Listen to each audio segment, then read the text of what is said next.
अभी कुछ दिन पहले भी हम सवाल पूछे थे क्लास में, टॉर्क क्या होता है बताओ?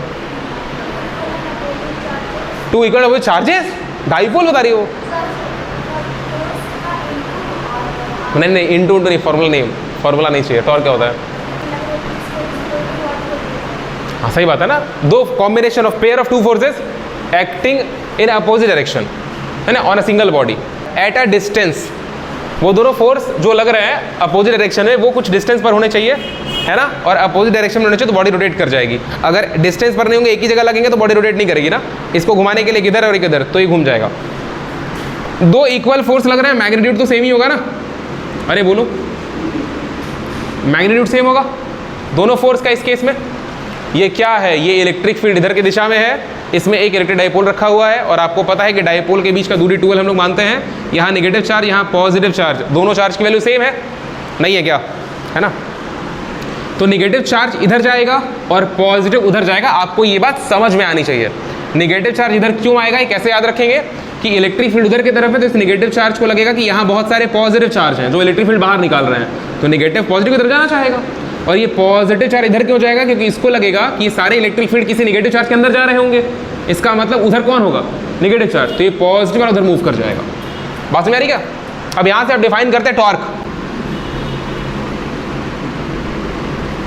टॉर्क ऑन इलेक्ट्रिक डाइपोल, आपका हेडिंग क्या है? An electric dipole in external electric field.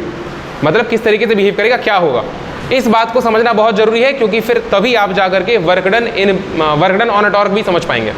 ठीक है, इलेक्ट्रिक डाइपोल पे अगर आप टॉर्क की वैल्यू कैलकुलेट करें तो टॉर्क का फॉर्मूला होता है multiplication of either of forces, दोनों में से कोई एक फोर्स उठा लीजिए और उन फोर्स के बीच का परपेंडिकुलर डिस्टेंस उठाइए।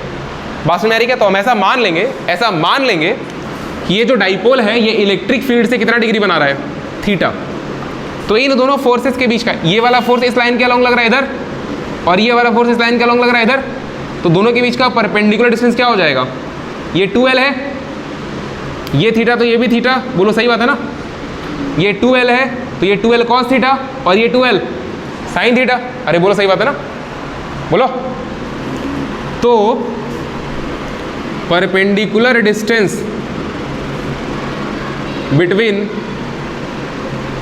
the forces on the charges of dipole, dipole पे जो चार्जेस है उनके ऊपर लगने वाले परपेंडिकुलर फोर्सेस का डिस्टेंस कितना है?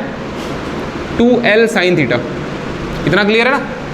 ये वाली वैल्यू, इस वाली वैल्यू को आप इसको बोले A, इसको बोले B और इसको बोले C, राइट एंगल ट्रायंगल बन रहा है, तो ये वाले एंगल कितना हो जाएगा? ये वैल्यू 2L sin थीटा। बस इसी की जरूरत है, कॉस वाले की जरूरत नहीं पड़ेगी आपको। और फोर्स की वैल्यू कितनी है? फोर्स ऑन ईच ऑफ, इसको लिखो magnitude of force, magnitude of force on each of the charge. Charge पर फोर्स कितना लगेगा? Q इंटू ई, चार्ज तो बराबर ही है, तो मैग्नीट्यूड की वैल्यू Q इंटू ई। ई क्या है? इलेक्ट्रिक फील्ड का मैग्नीट्यूड, सही बात है ना? तो इस केस में जो टॉर्क है, टॉर्क को टाउ से दिखाते हैं, टॉर्क का मैग्नीट्यूड क्या हो जाएगा? F इंटू आर होता है, मतलब force into perpendicular distance between the forces.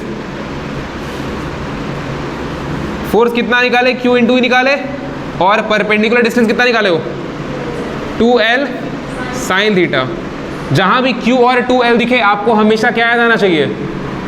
Dipole moment. Q into 2L क्या होता है?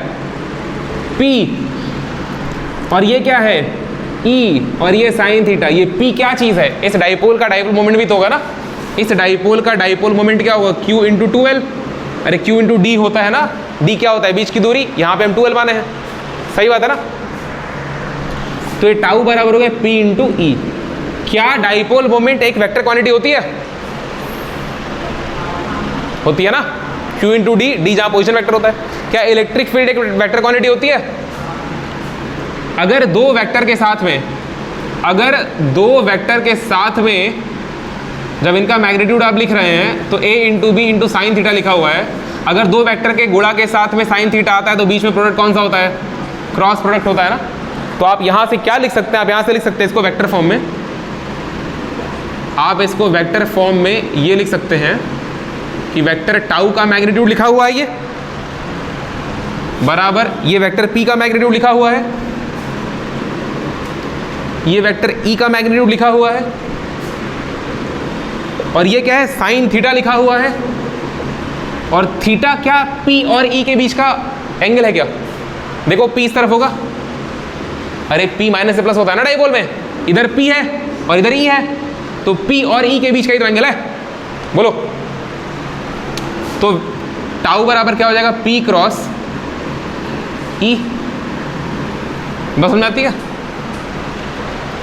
टाउ क्या है? टाउ वही टॉर्क है जिसके वजह से वो डाइपोल घूम जाएगा।